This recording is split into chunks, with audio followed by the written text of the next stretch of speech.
ထွေးပိုင်လို့ချီ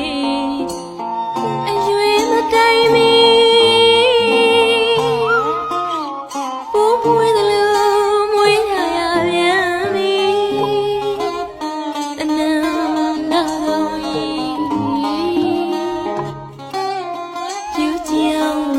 ကျေးဇူးတွေတင်သည်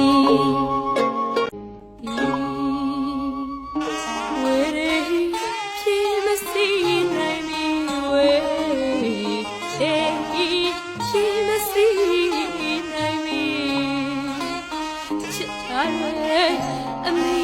ပြောပြပါမိခဲတော့ဖရာရဲ့ပေါ်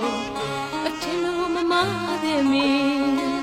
ချစ်ထားတယ်လို့အမေပြောပြ